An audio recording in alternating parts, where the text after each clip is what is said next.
Don't know. Everyone I've been in since yesterday has.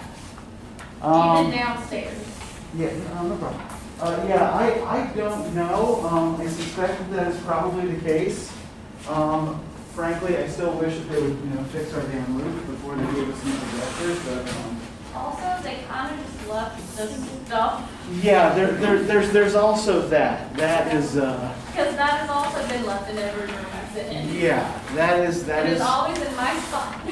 That is, to put it mildly, an eyesore. In the last 3 classrooms I've been in, it's been in the desk that I sit on. Well, usually, when you buy a new piece of furniture, like a new mattress or something, the guys who deliver it cart the old one away. Why can't they do that for these? It would make sense, and I think the problem is that it makes too much sense. Could very well be. Anywho, right, so before we get into the wasteland today, there are a couple of things I want to bring to your attention. So first, overall, y'all wrote really good midterm papers. I was really impressed with what you did. But if you want to get a couple more points on it, if you send in revisions to me by the 1st of April, I will give you extra credit on it, right? So if you look at the comments I left, maybe even go to the Writing Center, work with somebody on it, try to address those comments. I will guarantee you up to half a letter grades improvement. The other things we have going on here that I'm willing to give extra credit for. So both of these are happening on Thursday, but they are not happening at the same time. So you could conceivably do both of them if you have plenty of time on Thursday, which you probably don't. But if you do, these are available for you.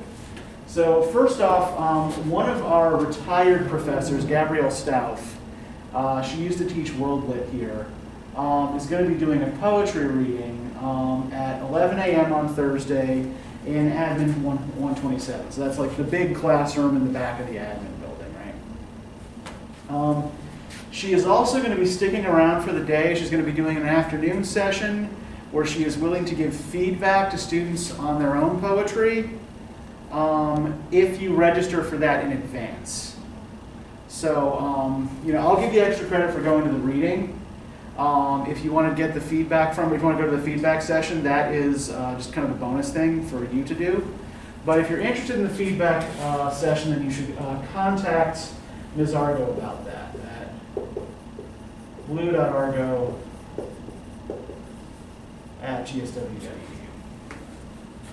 The other thing that is happening on Thursday, so I subscribe to listserv that kind of sends me information about stuff that's going on in British studies worldwide generally, right?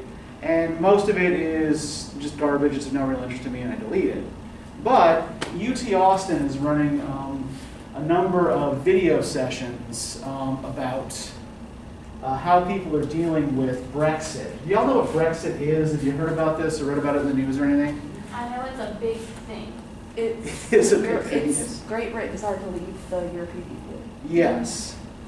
So. Which apparently probably messes up everything. Yeah, it's been a pretty huge mess in a lot of ways. And as somebody who mostly studies Ireland, right, it's been messy there in a number of specific ways because you've got now problems with the border between the Republic of Ireland and Northern Ireland and so on and so forth. But anywho, so Niall Griffiths is a poet and novelist from Liverpool. He's going to be talking specifically about the cultural impacts of Brexit. So what I'm going to do is, actually, this room is empty on Thursdays at 1. So I have the link to the meeting. I'm just going to broadcast it for anybody who wants to come here, and you can participate that way. If you cannot be there for whatever reason, but you would still like to participate, like if you can't physically come here, but you'd still like to participate, let me know and I can send you the meeting link and the meeting ID. And then, I'll see your name in the list of participants. So you'll still get the extra credit.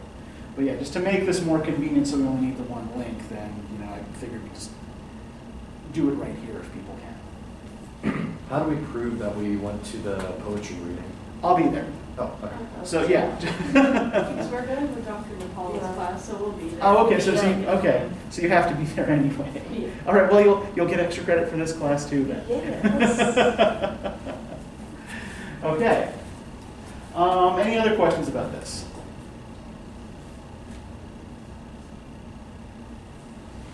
Everything pretty clear, straightforward, obvious? All right, great. So the other thing I wanted to talk to you all about today was paper 2. So I've given you the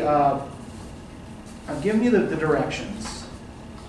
You're going to be doing this in 3 stages, right? Stage 1 is going to be an annotated bibliography.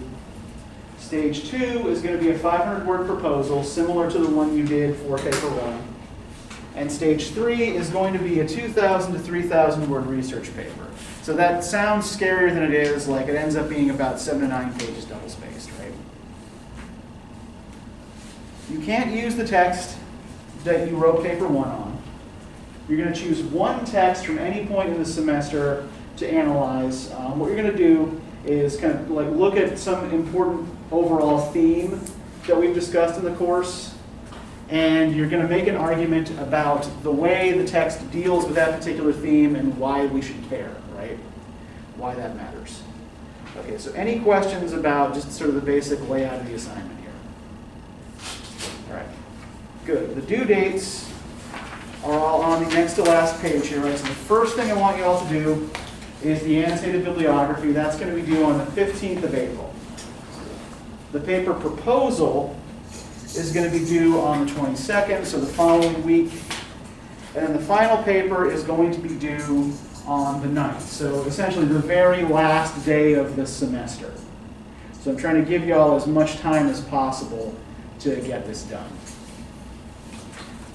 Now, have any of y'all done an annotated bibliography before? I know that you at least have, Nick, because you... I did one for you. Okay, so yeah, anybody who's taken a 2,000 level or above class with me has done one. Everybody else has done one too? Okay, so you all know what to do. Great. So the reason I want you to do the annotated bibliography first is so that you do the research before you come up with an argument, right? You should have a broad idea that you want to research to help kind of focus your research. But I prefer that you not have a well-developed thesis yet as you begin, right? Try to develop that through the research, right? See what other scholars are saying about the text. And then, try to come up with your own reaction to that in forming a thesis. You said, I thought I read it in here, that you post a template of the annotated bibliography. Yes, I will post a template from one of my own annotated bibliographies that you all can work from. Okay, so I've done one, but I don't know if I did it. Yeah. Okay. Whose class did y'all do it in? And she was in my class too. I did it in young adult with Dr. Collage. Dr. Kaus? Okay, yeah. Then you probably did it correctly. I think so, yeah. But yeah, I imagine that the things that she wants in an annotated bibliography are not that much different from what I want. So, okay. Yeah, but yeah, I will post a model for you to follow. All right, so any other questions about any of this?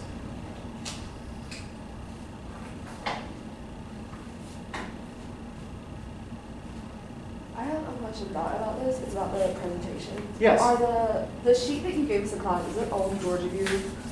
Because I misplaced my sheet. Okay, it isn't, but I can post it to Georgia. Okay. So remind me to do that at the end of class, and I'll do it when I go back to my office. You can take a picture of mine if you want to. Sure, I'll give you that for class too.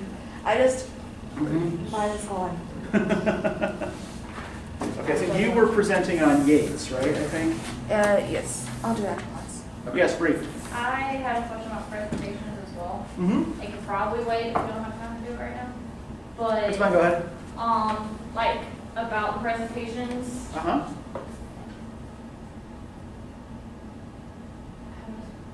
So what exactly can we do with it?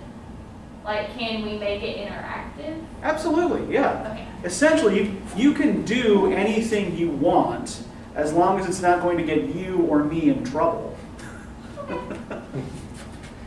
Nice. Yeah, so, so you want to make it interactive, fine, right? So if I like bring like a funny handout or something. Absolutely, yeah. Bring handouts, use visual aids. Yeah, all of that stuff will help boost your grade as long as it's relevant, It right? just makes it more enjoyable for everybody. Yeah, absolutely. I've found that I do that when I do that. See? Yeah. Throw candy at people if you want to. That's, yeah. Let me know in advance if anyone's okay with that and if you have any allergies. I like Skittles. Good to know. I might take a poll before class. Okay. Any other questions about any stuff that's coming up? Or about the paper, or, yeah, in general, like y'all are advanced English majors. I trust in your ability to follow directions. So I don't think we need to go over this too exhaustively. But everybody good? Okay, great. So then, let's just quickly go over the last vocab quiz. This should only take a couple of minutes, and then we'll jump into the wasteland.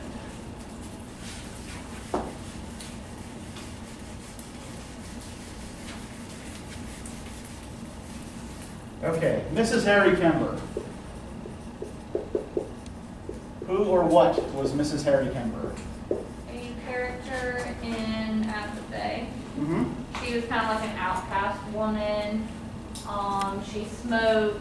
She talked in a manner that was not considered very ladylike. The Okay. other women in the community or in the area Mhm. kind of kept a distance from her. They kind of made her an outcast, and she played a lot of bridge. And Okay. men didn't know how to handle her. And what Victorian gender archetype could we match her up with? Victorian, Yeah. or maybe post-Victorian? Okay. Well, kind of late Victorian to post-Victorian. Okay, sure. yeah, the new one. Yeah, she is similar to the figure of the new woman, yes.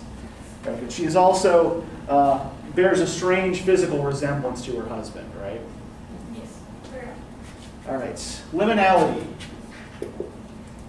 What is liminality? To be between two different states. Yes, you should know this for sure. Yes, liminality is to be in a kind of in-between state, either between stages of life, or in a kind of space that is, between two different kinds of spaces, right? So, for example, the road between the Sheridan's neighborhood and the low cottages in the Garden Party, right? Yep. And Laura's fumbling towards adulthood, like kind of her intermediate status between child and adult in the same story. All right. And then, thus, Laura Sheridan and Laurie Sheridan are who?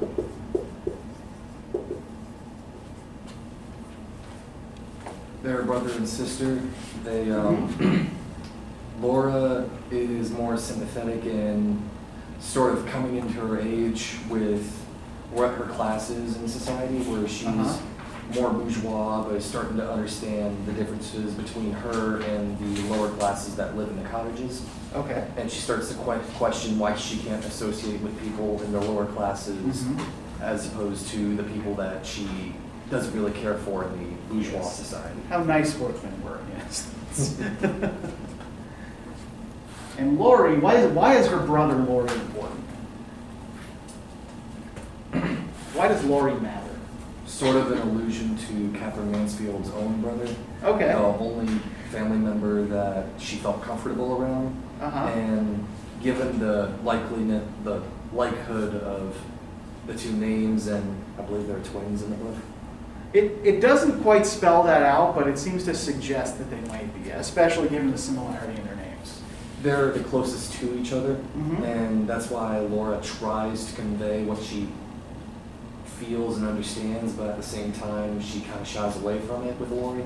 Yeah, so it's kind of, at the end, it's kind of ambiguous whether he understands her or not, right? We made cases either way when we talked about the story. All right, good. All right, Duray and Long. Duray being quality of time and long being quantitative amount of time. Mm-hmm. Duray is more seen in Jonathan Trout's character when he is explaining to Burnell's wife that he feels that his clerkship is making his days go faster and faster, and he's starting to feel less rich experiences from life. Uh-huh. Whereas Long is more like Stanley Burnell, who is more concerned about timeliness and progress. He's overly obsessive about getting to work on time and going through the same motions every day. Yeah, I think that's well expressed in that analysis of those two characters. Yeah, so yeah, Duray is subjective or experiential time.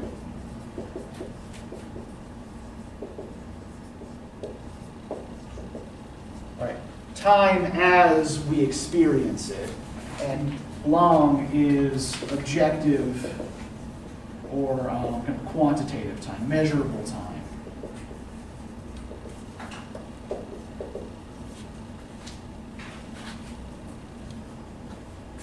All right, Beryl Fairfield.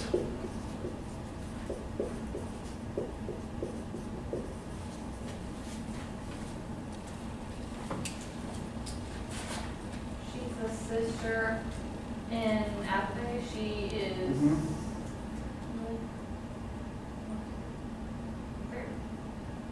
Yep, she's Linda Burnell's sister, Yes, right? Linda's Yes. sister. Mhm. I want to say more.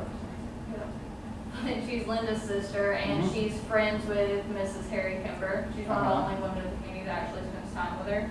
Uh-huh. And she is pining for that type of marriage or relationship that her sister has, even though Uh-huh. her sister is completely miserable with hers.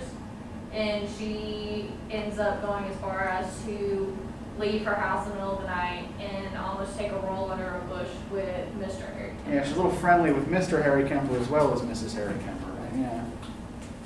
All right, good. And then, last two here, Jonathan Trout. We already talked a little bit about Jonathan Trout here in relation to time. Right? Who is he? I believe we decided that he was Stanley's brother, even though the two names kind of make it weird. They were brother-in-law. Yeah, He married he's Stanley's sister. married to Stanley's sister, yeah. Okay. Who doesn't herself appear, yeah. Jonathan Trout is a clerk on vacation with his family, Mm-hmm. and he tries to take in sense impressions a lot longer than Stanley does, where they play in the story as like a foil to each other. Jonathan Trout, he wants to live life to the fullest, and he feels like he's not getting that in his clerkship. He's making very little money and hates his job, and he feels tied down by his family. Uh-huh. All right, good. And last one, Laura's hat. It's given to her by her mother Uh-huh. in the garden party as a way to distract her, get her to stop talking, because at that point she's telling her mother that they should cancel the party because Mhm. of the death of a man down the street. Uh-huh. And her mother's like, once she found out it didn't happen in their garden, she's like, oh, here, take a hat and shut up. And it's actually a black hat, I think Yeah. with gold trim on it, and it kind of looks like a mourning hat or like a funeral hat. Uh-huh. And it's basically just a distraction to get her to stop trying to associate with lower Mhm. class. And it's also an embarrassment to her when she goes to the Scott's house, right? She's, asks him to forgive my hat, right? And I think that, we didn't really unpack the implications of that, but I think there's a whole load of stuff there we could do with that, if we had the time and the inclination. Okay, but we're moving on now to one Thomas Stearns Eliot. American-born, lover of the Anglican Church, the monarchy, conservative politics, and various kinds of cheese. So, how'd this go for how many of you was this your first time reading this? Okay, so just for the two of you. Okay, so I want to first get from the two of you how this went for you. I was not expecting this Okay. because I've read like the Love Song of Alfred Proof Rock Whatever, and that was like pretty easy to read. And Yeah. It was a pretty simple poem. Yeah. And then I got to this and confusion. Yeah, and Yeah. this is like, he's pioneering some of the methods he'll use in the Wasteland and Proof Rock, but Proof Rock is a relatively simple story, Yeah. right? There's a guy who he's going to a party, he's going to ask a woman to marry him, and he's not sure how she's going to take it, and he decides at the end to just simply not go to the party, and goes and takes a walk on the beach instead, thinking, I've heard the mermaids singing each to each, I do not think that they will sing to me, right? Something like kind of weirdly devastating about that couple of lines. But yeah, so this doesn't fit with your previous experience of Eliot. This was way harder. Yeah, so reading this, I was like, this is not how I remember him. But I did like how he, I don't want to say like quoted, but like got like influence from like older stuff. Uh-huh. And I liked that when I was like reading the notes and everything. I was like, oh, that's where that comes from. Yeah. And so I thought that was interesting. And he just lifts kind of wholesale Mhm. these images and lines from other texts, right? So the method that he's using is called collage. And did y'all have to make collages in art class when you were kids? Yeah. Okay, so when you had to make a collage, what did you do? Grabbed a bunch of random shit and glued it to a piece of paper. Okay, yes. That is typically the way a child in art class who's just trying to fulfill the assignment deals with the collage, right? Now, a mature artist who is making a collage chooses the materials with a little more thought, right? But yeah, what you're doing essentially is taking existing materials and cutting them up and pasting them together into something new and different, right? So Eliot kind of forecast this method in 1920 in an essay that he wrote on a minor Renaissance playwright called Philip Massinger. And in that essay, he wrote what has become kind of like one of the most famous quotes from Eliot's criticism: "Immature poets imitate.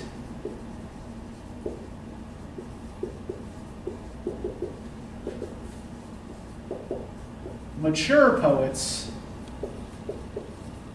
steal."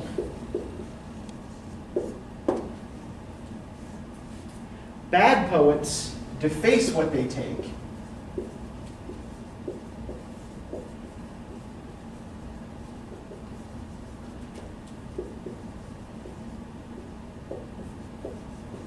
Good poets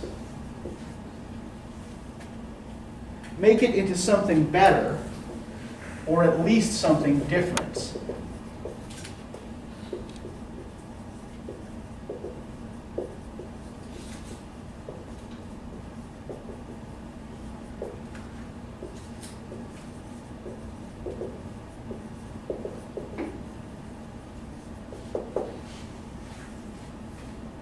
So let's just think about this for a second, right? Let's just sort of pick this quote apart here. What's the difference here between imitating and stealing? Why is imitating immature, or the action of an immature poet, while stealing is the action of a mature poet? How are these two actions different? I would say, like, imitating another person's work is like you're trying to be like them, but you can't. But if you're stealing Uh-huh. it, you're like man enough to just like steal it.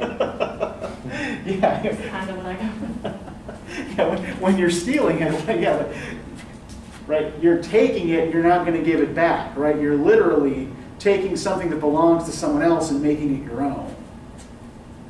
And yeah, I think that's what he means here by mature poets steal, right? So an immature poet might try to kind of mirror what other poets have done, but a mature poet is just going to lift things that he or she finds in texts they admire and completely transform them, right? Make them their own in some way. And the other thing that is kind of implied here is that basically all poetry is a form of imitation or theft, right? That your originality consists not in whether or not you're taking materials from somebody else, because everybody has to work with the same materials anyway, but what you're doing with them. And I think that if we think of the wasteland in these terms, it might help us to make a little bit more sense of it. Like, not just that he's picking up like a magpie, just like these bits of verse and these images from all these other texts. And in a minute, we'll sit and outline exactly how many things he's borrowing from here. But yeah, that you not just that you're kind of picking them up, but you're actually doing something new and different. You're welding them into a complete whole that is different from the source material. Okay, now Sam, what about you? How did this go for you? So I read it like 2 times over spring break. Okay. And I feel like I'm in the woods, just like lost. I Okay. really like Eliot. I have this inside joke with myself about how he wrote Cats. Like, he wrote the poems, the musical Cats is based off of. And that's just the funniest thing to me, that a poet that wrote this and like the Lost Soldier of Prukop Yeah. wrote Cats. Uh-huh. And I just love that about him, but I feel like I'm lost in the woods with no exit. Okay. So, And I imagine most of you, even those of you who've been through this before, feel a little bit that way, right? I certainly did, like, the first time. Like, I first read this when I was in high school. It wasn't assigned. This was regarded as generally kind of too hard for high school students. I just kind of, like, my uncle was an English professor, and I just picked this up in his library. And I remember there's the line in The Burial of the Dead. He says, where is it?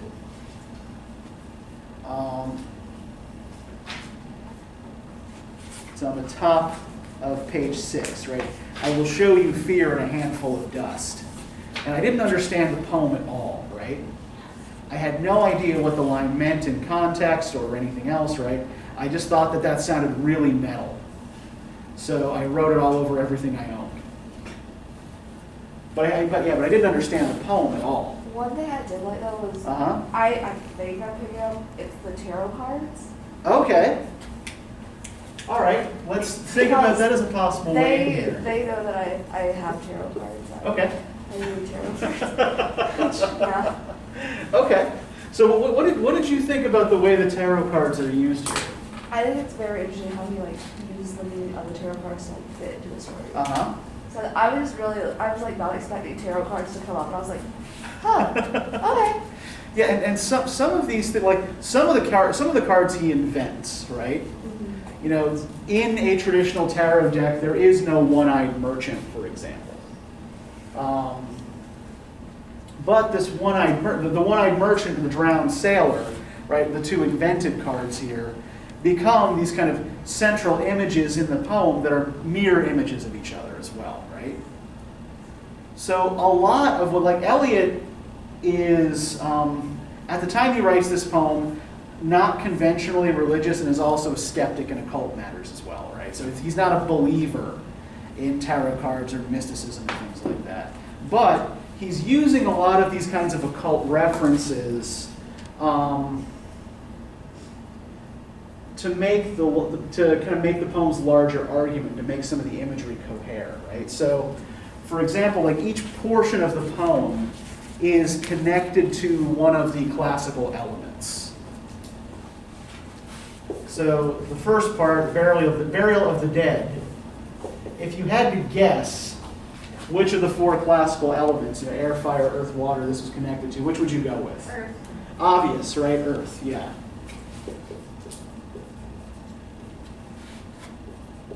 The second, a game of chess. This one is probably a little bit less obvious, but it becomes more clear if you're kind of looking at the poem's focus on airborne creatures and on overheard conversations. This one's air. The fire sermon, right? Also fairly obvious, fire. And death by water,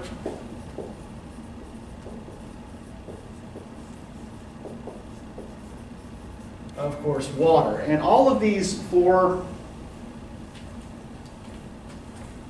classical elements have something to do with the bigger argument of the poem.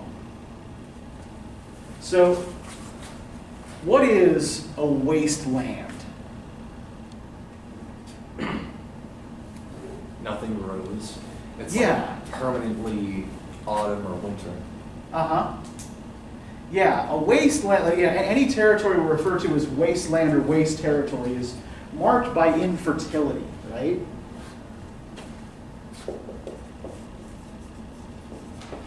And I promise that I'm actually connecting this back to the elements thing and the tarot cards thing, right? It's just there's a lot going on. There's a lot going on in this poem. It's a really long, trippy rabbit hole. Yeah, yes, it is. And everything does kind of tie together at the end, so just bear with me. So,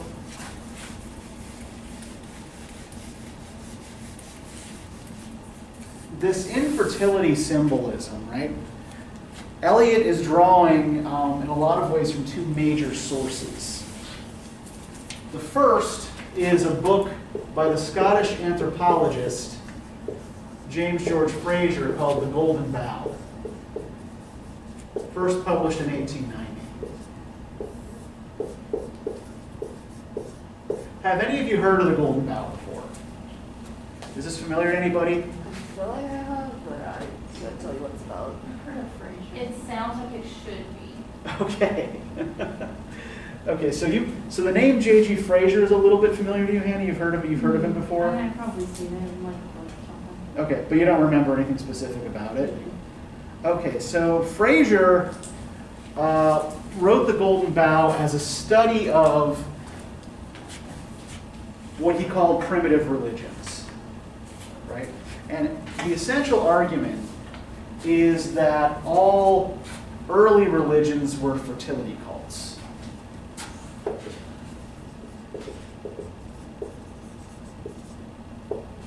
And he's particularly concerned with what is called the dying god motif. Right, where a god dies and is reborn according to these kind of seasonal cycles. And it's actually, I think, kind of interesting that we're talking about this, at the beginning of a new kind of seasonal cycle, right? Yesterday was the vernal equinox. So the official beginning of spring. Do y'all know if we've already talked about this stuff, y'all know what the difference is between an equinox and a solstice? No. Okay. Equinoxes, right, the vernal and autumnal equinox, right, those are the days on which we have equal hours of daylight and darkness. The solstices are the most unequal days. So the summer solstice is the longest day of the year, and the winter solstice is the longest night of the year. And so the winter solstice was often associated with these kinds of dying god myths, where it's at the summer solstice that the sun starts to die, right? Because from there the days only get shorter. But then just after the winter solstice, the light comes back, right? The days start getting longer again. So, like, for example, the Romans celebrated what they call the day of the Dies Sol Invictus, the day of the unconquered sun, just after the winter solstice.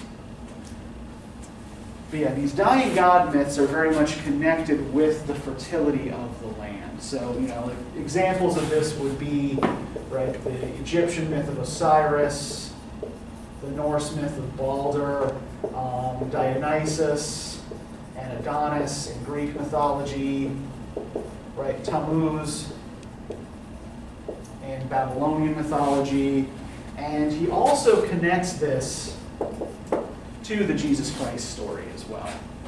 which got him in a little bit of hot water in 1890. But the other book on which Eliot is basing this poem and the imagery of the poem is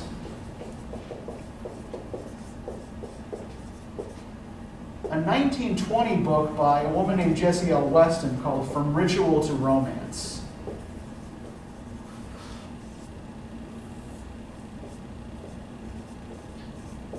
And what Weston did was apply Fraser's framework to medieval chivalric romances, specifically to the Grail story.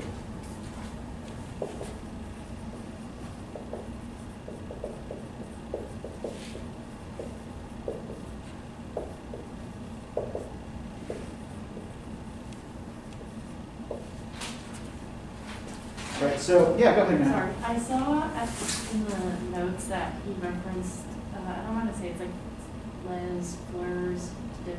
Le Fleur de Mal. Yeah, and I remember seeing that before, so Yeah. I just was like, oh, we've done that before. Yeah. Okay, did you take World Lit? Is that where you did Baudelaire? Or? No, we had talked about it before in this class. Oh, we have, right, when we talked about decadence. Yes, Yeah. we talked about Baudelaire. I see. Mhm. I can't remember what I do from day to day. I don't blame you. I should remember that we talked about Baudelaire. But yes, he does reference Le Fleur du Mal as well. But these two books are the framework around which he's organizing all of these other references, right?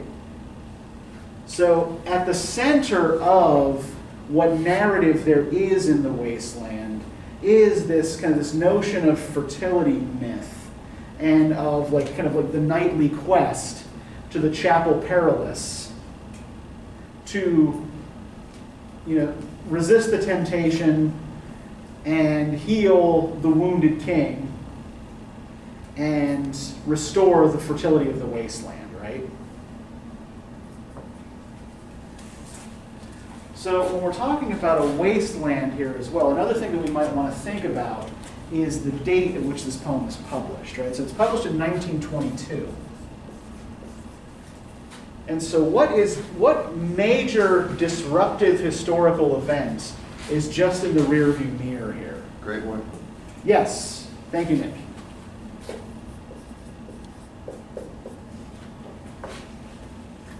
This is directly influenced, this idea of Europe and of European culture as a kind of wasteland is directly influenced by the experience of the Great War and then of the flu pandemic that followed it.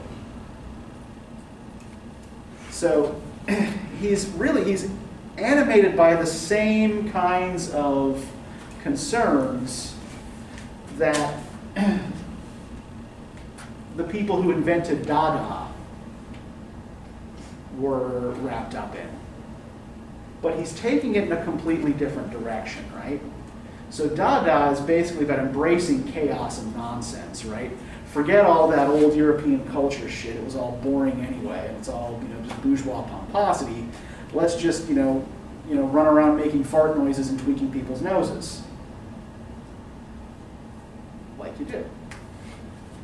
Eliot, on the other hand, is trying to preserve what's left of European culture and make it into something new, kind of with possible infusions from Hindu philosophy, right? So kind of taking things from elsewhere, taking these kinds of foreign sources and trying to use that to give European culture a shot in the arm. And I think just as I think this quote from the 1920 essay is a good illustration of the method. I think the line from the poem that best describes what Eliot is trying to do in it comes from, I forget just how much, I always forget just how little of this is actually the wasteland and how much of it is the supporting materials. On the very last page, page 20, the very last page of the poem, right? The second line here, can somebody read that for us? These fragments I have shored against my ruin. Yes, thank you, Nick. These fragments I have shored against my ruin.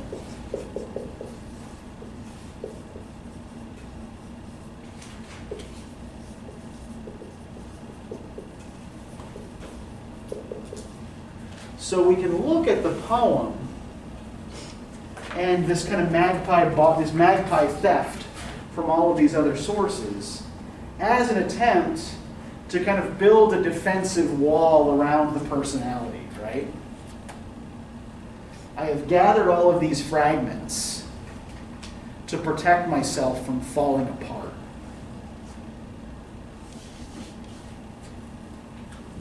Right? To keep my personality together in some way in the face of the ruin of civilization, right? And Eliot seems to be associating the ruin of civilization with the infertility of the wasteland, right?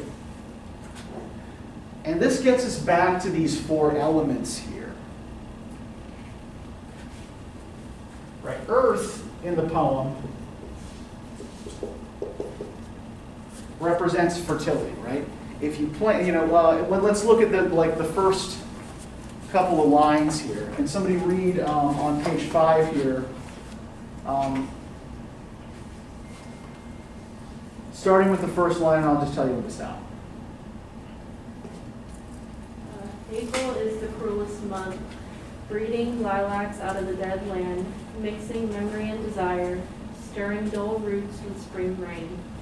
Winter kept us warm, covering earth in forgetful snow, feeding a little life with dried tubers. Thank you.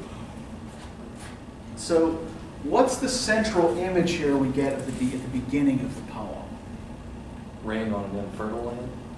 Yeah, and what's happening as the April rains cover the lands that were once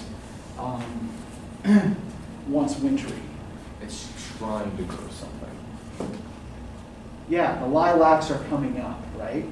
And I think, we get these images, this image, mixing memory and desire, stirring dull roots with spring rain, right?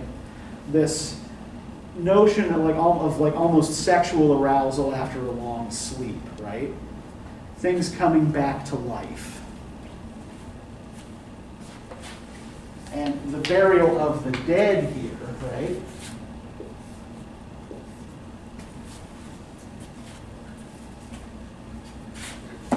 We can relate that to the bit after the tarot card reading. Can I get somebody to read for us, starting with There I Saw One I Knew on page 7. It's around line 69.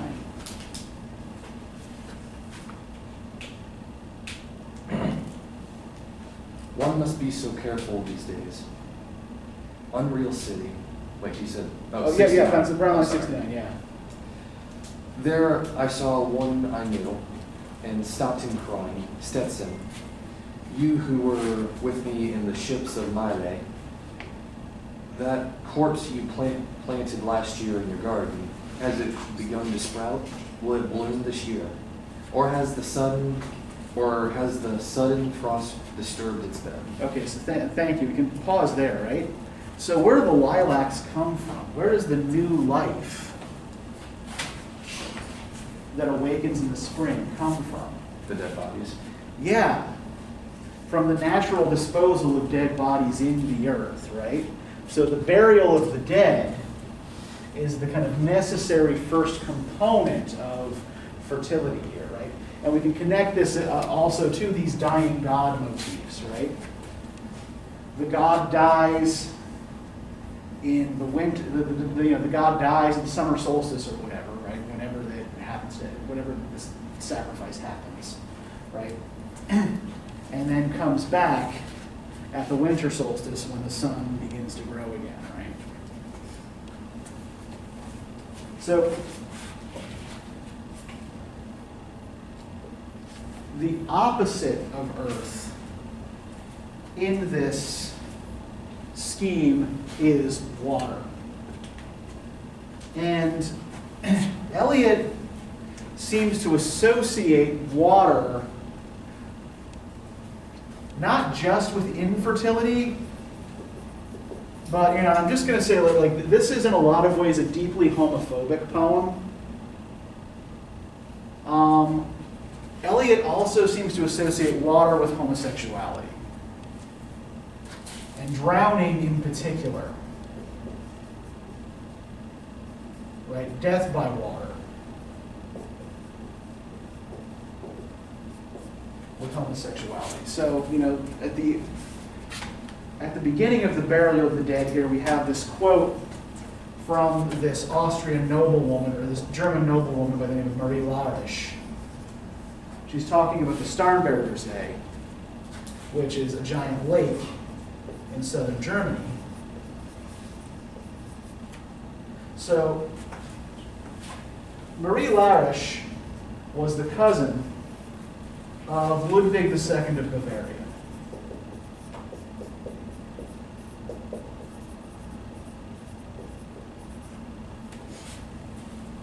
Have any of you ever heard of Mad Ludwig? I'll take your silence to mean no. I've only heard. Okay.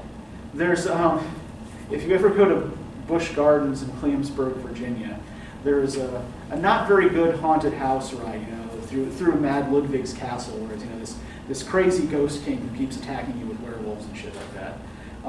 That's not historically why Ludwig was, you know, referred to as mad, right? He was not dangerous or violent. People considered him mad because he had this mania for building these giant fairy tale style castles all over southern Germany. And so he basically bankrupted the treasury of Bavaria to do this. Ludwig was also fairly openly homosexual. And he drowned in the Starnberger See.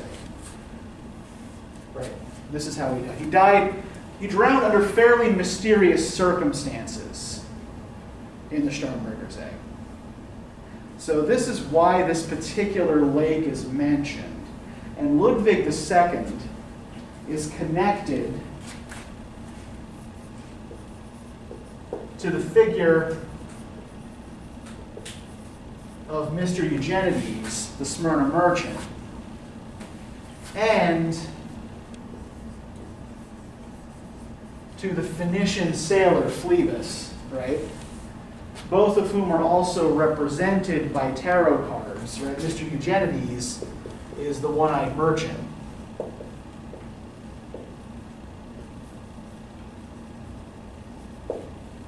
And Phlebas is the drowned sailor.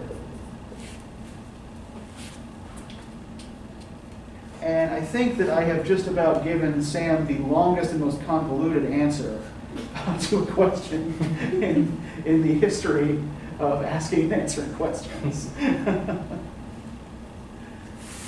I told you this was all going to tie together, right? But yeah, Mr. Eugenides, if we go to, I think this is in the Fire Sermon, on page 12. Can I get somebody to read the first paragraph that starts with Unreal City? Unreal City, under the brown fog of the winter noon, Mr. Eugenides goes, sorry, my allergies. The Smyrna merchant, unchained with a pocket full of currants, Sith London documents at sight, asked me in demoted French to luncheon at the Cannon Street Hotel, followed by a weekend at the Metropolis. Okay, so he's connected to Phlebas the Phoenician in that he's, you know, a Smyrna merchant, right? So he's Phoenician Lebanese origin, right? Despite the Greek name. Now, the Cannon Street Hotel and the Metropole were both popular gay hangouts in London around the turn of the 20th century. So what Mr. Eugenides is doing here is making a homosexual proposition to someone by asking him to spend a weekend at the Metropole. And then Phlebas, the drowned sailor, right? If we turn to 16, Death by Water. Can I get someone to start reading from Phlebas the Phoenician, A Fortnight Dead? Phlebas the Phoenician, a fortnight dead, forgot the cry of gulls and the deep sea swell and the profit and loss. A current undersea picked his bones and whispers. As he rose and fell, he passed the stages of his age and youth, entering the whirlpool. Gentile or Jew, O you who turn the wheel and look to windward, consider Phlebas, who was once handsome and tall as you. Thank you. So let's try to pick this apart a little bit here. So where can we see details here in Death by Water, right, the shortest segment of the poem, that relate to the description of Mr. Eugenides, the Smyrna merchant?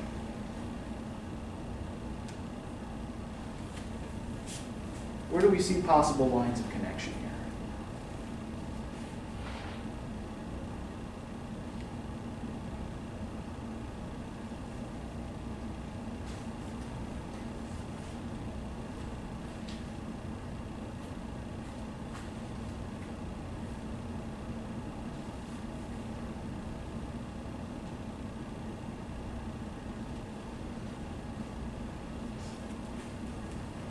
I'll give you a little hint to get you started.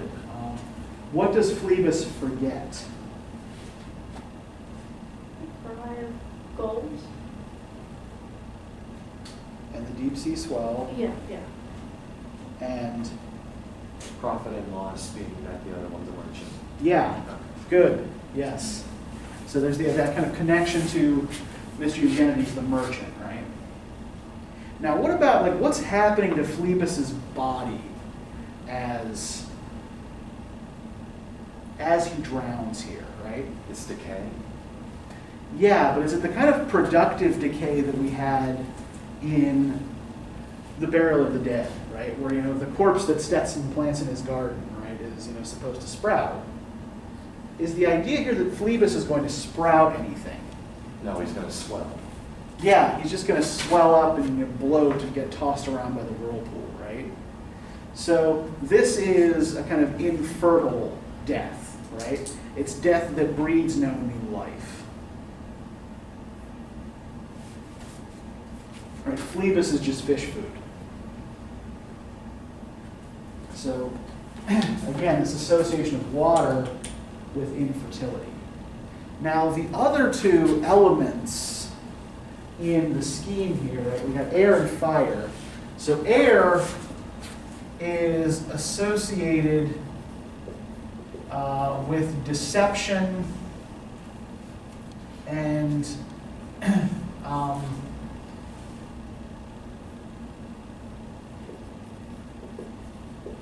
unfaithfulness, and fire with misplaced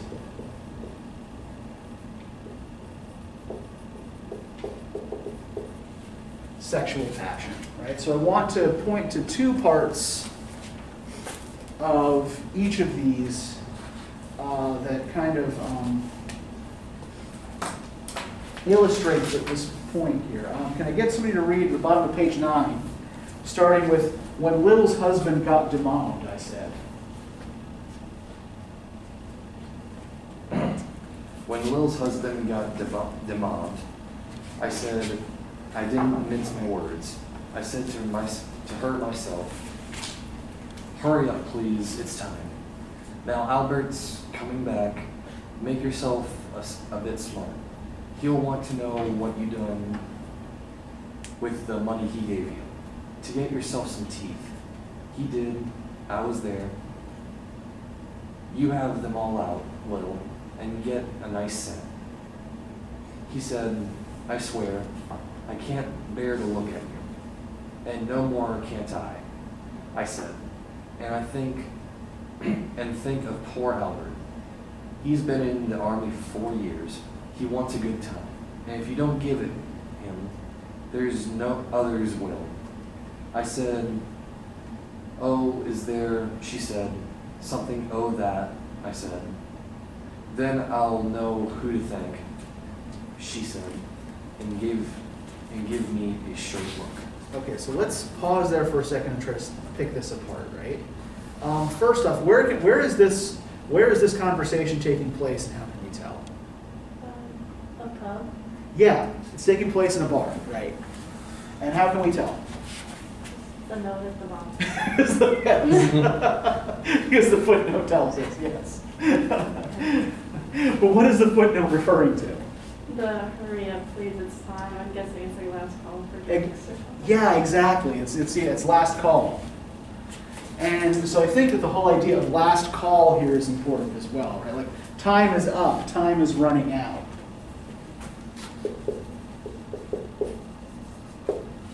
And what does the conversation seem to be about here? It seems like the person, so Albert came home from the army, and somebody wants Lil to like do stuff with him because he wants a good time since he came home from the army. So Lil is Albert's wife. Oh, okay. Yeah. And Albert has come home from the army and wants a good time now, right? But Lil's teeth are in a really bad state. And he, quote unquote, can't bear to look at her, right? And let's look at these last 3 lines of this part here. And if you don't give it him, there's others will, I said. Oh, is there, she said. Something to that, I said. Then I'll know who to thank, she said, and give me a straight look. So what's being hinted at there? The other person in the conversation is going to give Albert a good time if she doesn't do anything about the teeth. Yeah, that she'll sweep on in and steal Albert from Lil, right? If Lil doesn't do anything about her teeth. And then this continues here, right? Hurry up, please, it's time. If you don't like it, you can get on with it, I said. Others can pick and choose if you can't. But if Albert makes off, it won't be for lack of telling. You ought to be ashamed, I said, to look so antique, and her only 31. I can't help it, she said, pulling a long face. It's them pills I took to bring it off, she said. She's had 5 already and nearly died of young George. The chemist said it would be all right, but I've never been the same. You are a proper fool, I said. Well, if Albert won't leave you alone, there it is, I said. What do you get married for if you don't want children? So what happened to Lil's teeth? Why are Lil's teeth bad? She took some medicine, which I'm guessing is some sort of contraceptive. Yeah, she took like some kind of, abortion wasn't legal in Britain in 1922. She apparently, like after already having 5 children, right, did not want a 6th. And so, took some pills to bring it off. And by, the judgment of the poem on her seems to be that by kind of messing with her fertility, right, she's brought something terrible upon herself. Now then we see, the misuse of fertility as Eliot perceives it in the fire sermon as well. Can I get somebody to read for us on page 13, starting with I, Tiresias, though blind, throbbing between 2 lives? Are any of you familiar, by the way, with the myth of Tiresias before we started on this? Do y'all know who Tiresias was or is supposed to be? The note said that he was out of favor with Juno and Jove, Hera and Zeus, and then they sort of fought over him, and then I believe Juno turned him into a female at some point. I believe the note said it gave him breasts. Okay, yeah. So there are kind of 2 myths of Tiresias that are being combined here. One is from Homer's Odyssey, and the other is from Ovid's Metamorphoses. So in the Odyssey, Tiresias is an all-knowing seer who is the only one among the dead who is still conscious of his past life, right? In Ovid's Metamorphoses, he is the only person who knows what it is like to be both a man and a woman. The story that Ovid relates has Tiresias walking up the mountainside near his home one day, and he sees 2 snakes humping, and he hits them with a stick, and is instantly turned into a woman. Then he lives as a woman for several years. Sees the later on sees the same two snakes humping on the mountainside, hits them with a stick again, and becomes a man again. So yeah, the Juno and Jove thing is being referred to. The gods are asking him who takes more. They have a wager over who takes more pleasure in sex, the man or the woman. And Tiresias, I guess, gives the wrong answer and pisses them off. All right, so can I get somebody to start reading now from I, Tiresias? I, Tiresias, though blind, driving between two lives, old man with wrinkled female breasts, can see at the violet hour, the evening hour that drives homeward and brings the sailor home from sea. The typist home at tea time, clears her breakfast, lights her stove, and lays out food in tins. Out of the window, perilously spread her drawing combinations touched by the sun's last rays. On the divan are piled, at night her bed, stockings, slippers, camisoles, and stays. I, Tiresias, old man with wrinkled dugs, perceived the scene and foretold the rest. I too awaited the expected guest. He, the young man, carbuncular, arrives, a small house agent's clerk, with one bold stare. One of the low on whom assurance sits, as a silk hat on a Bradford millionaire. The time is now Propitious. As he guesses, the meal is ended, she is bored and tired, endeavors to engage her in caresses, which still are unreproved if undesired. Flushed and decided, he assaults at once, exploring hands encounter no defense. His vanity requires no response, and makes a welcome of indifference. And I, Tiresias, have foresuffered all enacted on the same divan or bed. I, who have sat by Thebes below the wall and walked among the lowest of the dead, bestows one final patronizing kiss and gropes his way, finding the stairs unlit. Okay, let's stop here for a second, right? So what has happened here in the situation that Tiresias describes? He's been sort of raped. Yeah, there's something kind of like a sexual assault that happens here, right? We would certainly classify it as such today because there doesn't seem to be any explicit consent given on the typist's part, right? The young man carbuncular is basically the young man with pimples, right? Just kind of does what he pleases here. Now, I think the use of the word perilously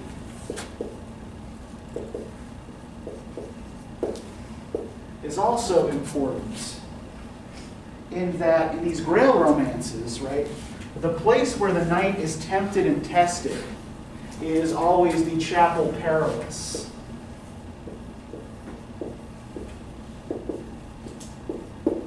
And it is often temptation of a sexual nature. I love the part in, what's it called? Monty Python's Holy Grail. the castle of the Grail. Yes. Yeah. She has been sending a light to our beacon, which I have just remembered as Grail shades. Sir Galahad of the Chase, yes, who was about to fail the test, yeah. And Lancelot comes in, it's like, oh, you got to help the king. Oh, thank God. But yeah, in this case, yeah, like, who do you think is being tested, the young man or the typist?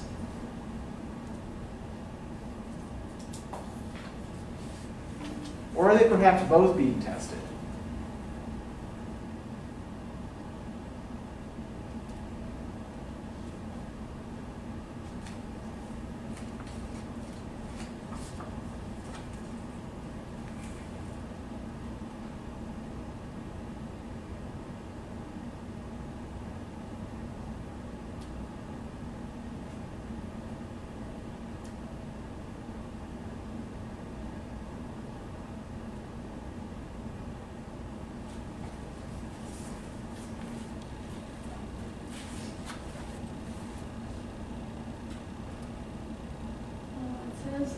to awaited the expected guest. Uh-huh. Is that? Yeah, I think, and that's Tiresias waiting and watching, right? So Tiresias is observing the whole scene unfold, right? Okay. And you know, when Tiresias says, like, I, Tiresias, have forsuffered all, right? That's a kind of reference to knowing both sides of the encounter here, right? Okay. To being aware how this goes for both of them. But I guess, like, which of these two seems more dangerous or monstrous? Or, you know, which, or maybe let's think of it this way, like, which of them seems maybe more like a knight or like a parody of a knight? Oh, then it'd be the man with the pimples. Because if he's a parody of the knight, Uh-huh. well, are we thinking like a real life knight, or are we thinking like a romantic knight? Let's think like a real, like not a belching illiterate who goes around knocking people off of horses and stealing other people's land, but instead, yeah, the kind of knight like a Percival kind of knight, yeah. Yeah, I mean and you know he's got the silk hat that sits on his head like a Bradford millionaire. It's like you know, his knightly helmet with a plume and all that. So yeah, I think that that this is a parody of that kind of Chapel Perilous test, and the irony here is that he's not even being tempted really, right? He goes for it without any direct encouragement from her.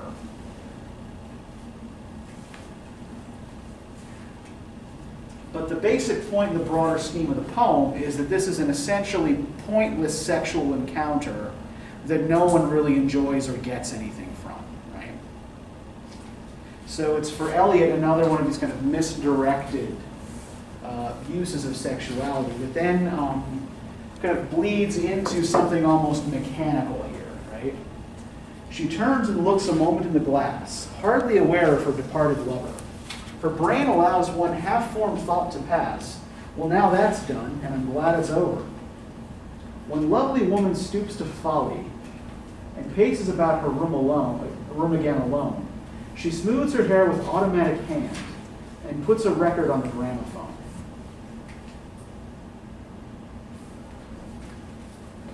So, one last thing I want to point to here that is also going on in the same part of the poem. This whole Wayalala Leia, Walala Lealala. So everybody read the footnote here and knows what this is, right?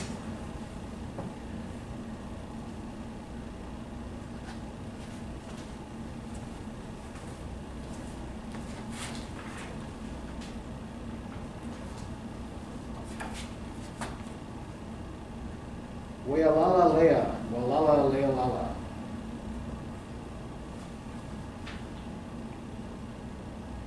I'm sorry, what page is the note on? Oh, it's on page 14, sorry. Okay.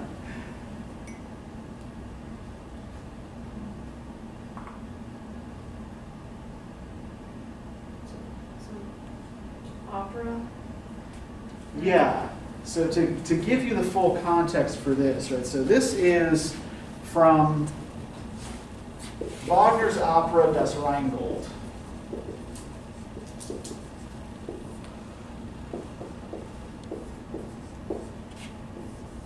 And this is one of those fragments that Eliot is taking and reappropriating to fit the larger purpose of the poem, right? So what this sound is, this kind of nonsense sound, or this doesn't mean anything in German either. This is the lament of the Rhine maidens who have had their treasure stolen by the dragon. What is he? What is Wagner? Like in Norse mythology, the dragon's name is Fafnir, but it's something else in Wagner, and I can't remember what it is, and it doesn't really matter, right? The point is that it's a lament for lost treasure.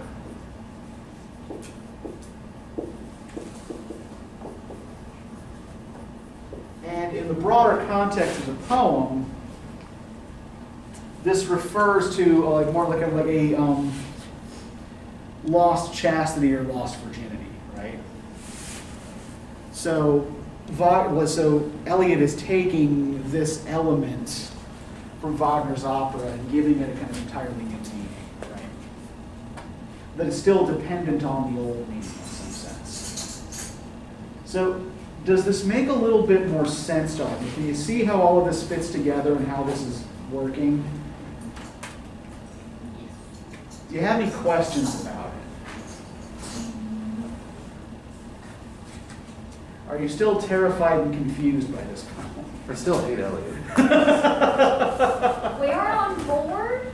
What's that? We aren't on board with the whole thing. Uh-huh. We're not as confused.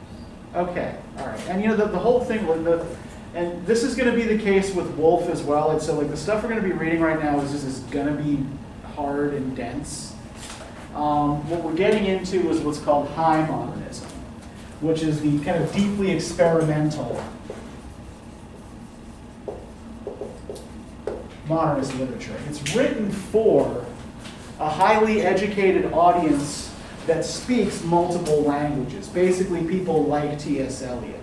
So if you told Eliot that you didn't understand this poem, he would probably shrug and say, good, you weren't supposed to. Love that. What's that? I said love that. I think it's interesting that he picked the hangman and the wheel, because both of those on the deck represent like the wheel of fortune. Yeah. It's rebirth. It's and the hangman is like yeah. waiting for rebirth. And the Yeah. hangman is a fertility card too. Absolutely, yeah. So it's interesting that he wasn't into the occult, but he could pick the tarot cards that he needed to pick. Well, I think one thing we've probably noted is that a lot of these modernist writers have, or at least have some kind of like knowledge that is occult adjacent. Right? There's a good deal of spiritual searching that goes on in this period outside the strictures of conventional religion. Yeats just took it a little further than a lot of others did. Nate said, I'm going to do it too. Like, That's don't right. Tell me no. Yep. We got 2 words for you: automatic writing.